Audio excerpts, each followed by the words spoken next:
15 years ago, I had to work really hard to get people to just nod their head and just go, yeah, now information is the door because of technology, because of podcasts like this. People are exposed to information. You don't need a doctor to get this information. You don't need a priest or an authority. You can, a teacher, you can access information. And with information comes awareness. Yeah.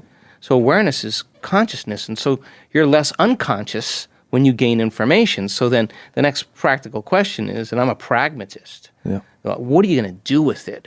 So when you take that philosophical, theoretical information, you apply it, you personalize it, you demonstrate it. Yeah. If you can get your behaviors to match your intentions, you can get your actions equal to your thoughts, your mind and body working together, you're going to have a new experience. Yeah. Experience then enriches circuitry in the brain. Learning creates circuitry, but experience enriches it. Yeah. The end product of an experience is an emotion. Yeah. Now you're teaching your body chemically to understand what your mind is intellectually understood. Now, all of a sudden now, you're embodying the truth of that philosophy. Yeah. No one can take that away from you.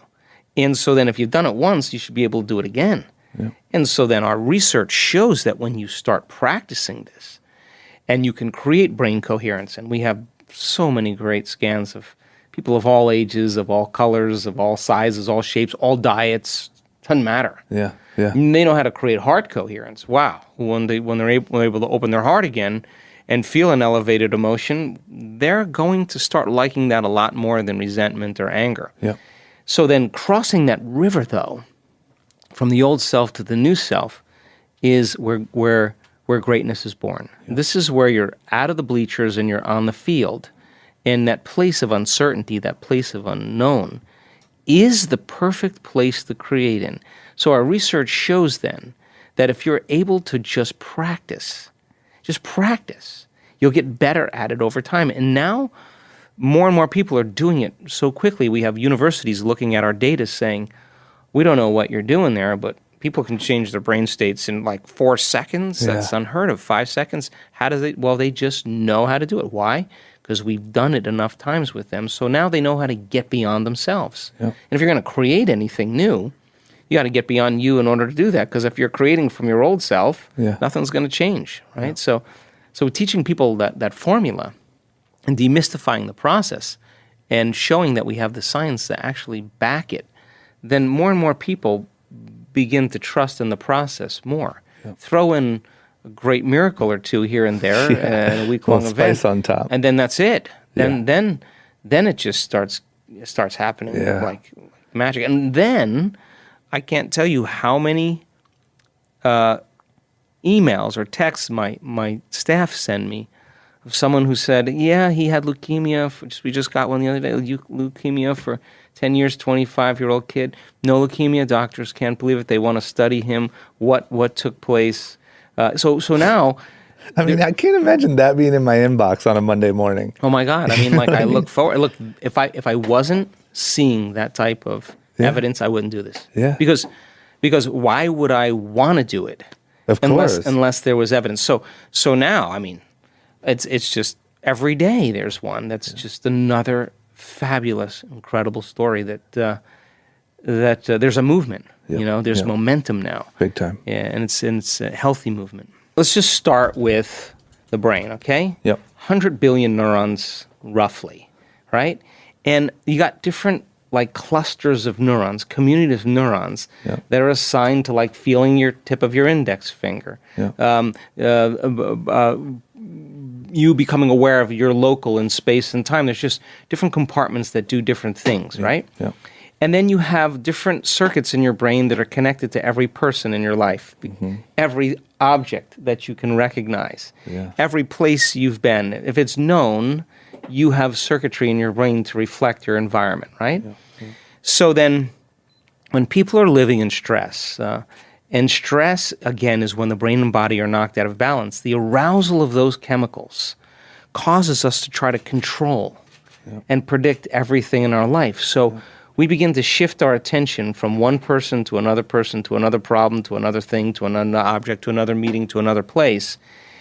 And as you start to activate these circuits in your brain that are associated with all of those elements, The arousal of those stress hormones causes these different compartments to fire like a lightning storm in the clouds. Yeah. The brain is firing very incoherently. And when the brain is incoherent, we're incoherent. Yeah. And when the brain isn't working right, we're not working right. And people get stuck in these aroused states. And that we spend a lot of time there, right?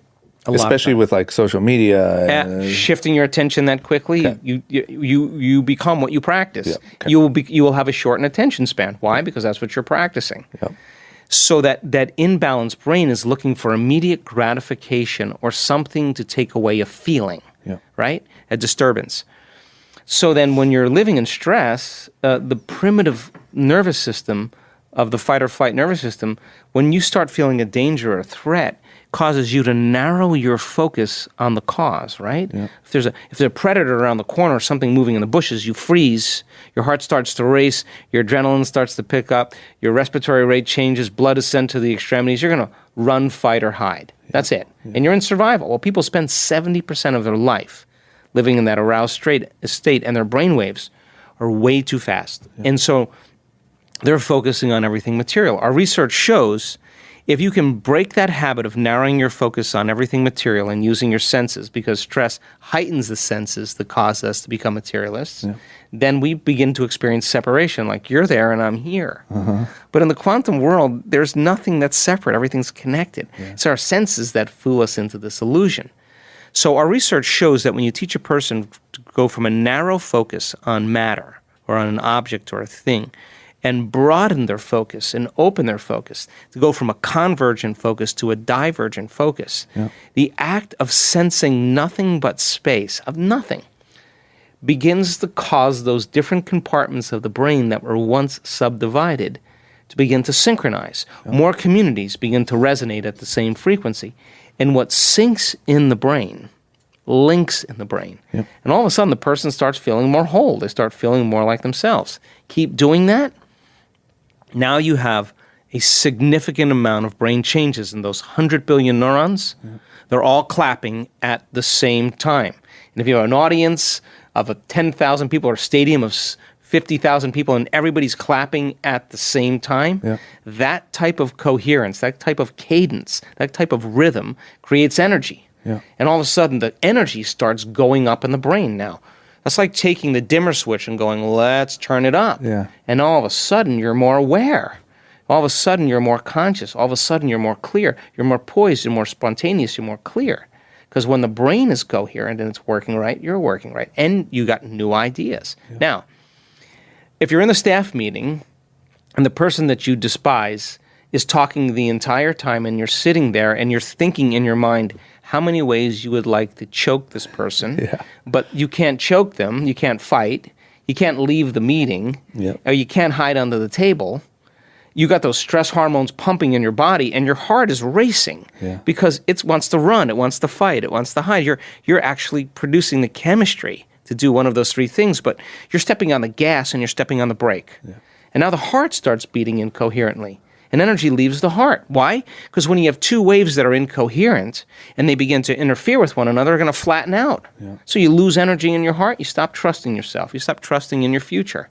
Same thing in the brain. Brain's incoherent, you have those waves interfering, there's less energy in the brain because when they interfere, they create a flat line. Yeah. When they're coherent, all of a sudden the waves get bigger. The higher the amplitude, the more energy there is. So now we teach people how to practice creating heart coherence. Not just, hey, Chris, try a little gratitude. No, I got to measure. I got a little device on you hooked up to a computer, and I'm watching to see if you're doing it and you're not doing it. If you're not doing it, I'm going to tell you you're not doing it. And that's what I was saying is you can measure all that? Oh, yeah. Like you could sit here and I could be like, dude, I am so grateful right now. And you'd be like, no, you're not. I would say you think you're scared. Yeah, you're right. Exactly. You're really not. Wow. But I can say to you, let's turn it down. Or heighten the sensors and say, Drama, you're getting closer. Yeah. And then all of a sudden, I'm going to lower it a little bit more. And I go, come on, give me a little more. Come on, open your heart to life a little bit more. And you can start controlling your breathing. And when you control your breathing, you control your brain waves. Yeah. And as you start feeling safe, you move out of that survival system, and energy starts moving into the heart. Now, once the heart starts to beat coherently, it's like banging a big drum. There's a field effect. Yeah. It's like dropping a pebble in a calm surface of a pool. Yeah. There's a wave effect. And when the heart starts beating coherently, it begins to produce a measurable magnetic field that's up to 3 meters wide. Your heart is electric. Yeah. And now it's producing a field, an energy, a frequency. And that frequency carries information. You can lay the thought of your future, of your wealth, of your health on that frequency. The frequency of suffering can't carry the thought of your wealth. It carries the thought of different thoughts of suffering. So then energy has to make it to our heart for us to begin to create. So then if a person is living in survival and an addict to those emotions, living in the stress response all of the time, the rush of adrenaline becomes their source of energy. Then you got to teach that person how to break that addiction. And just like any addiction, the body's going to have cravings. Come on, just a little suffering, just a little judgment, a little anger. The body just wants to feel it so it can return back to its state. So that's what blows my mind. So then it takes effort, right? Yeah. If it was easy, everybody would do it. But when people free themselves from the chains of those emotions and the incoherence, wow, coherent heart, coherent brain. How do you create a future? Clear intention, that's a brain function. Elevated emotion, that's a heart function. So now if you can produce both of those, now you have an energetic pattern. Your body's actually emitting different information, different energy. And when there's a synchronization between your brain and heart, once there's energy in the heart, guess where it goes? Straight up to the brain. Now the heart is amplifying the brain. And again, remember that trauma that's existing in the amygdala. The research shows once the heart starts to open, it resets the baseline of trauma in the brain. So the person goes, hey, I feel so amazing. I forgive my father. Now, he was an alcoholic. He didn't know what he was doing, but I feel so incredible. I don't really care. I bless him. You know, I'm so happy. And when people reach this point where they feel so self-regulated that they no longer need anything outside of them to do it.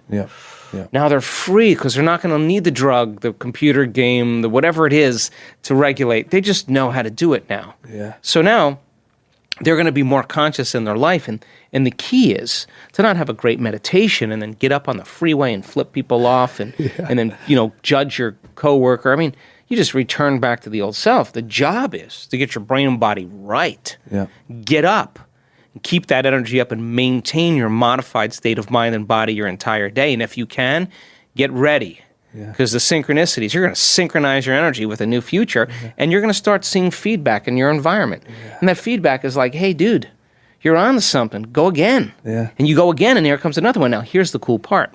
I say that we already know how to do this. I say you know how to do this. You couldn't be who you are today or get where you are today without knowing some of this innately. But you trusted yourself. You trusted the process. You didn't excuse yourself because you had a head injury or excuse yourself because of your past or where you're from. You just said, I'm going to go at it again. I'm going to hold on to that vision. And it's so much easier to forget our vision than remember it. But if you keep reminding yourself of that vision and who you're going to become, right? It's not the wealth. It's not the health. It's not the success.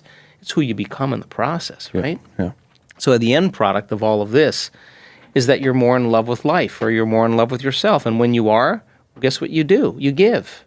You go, I feel so incredible. I feel so whole. I don't need anything anymore because I'm not in lack. Wow, imagine a world like that.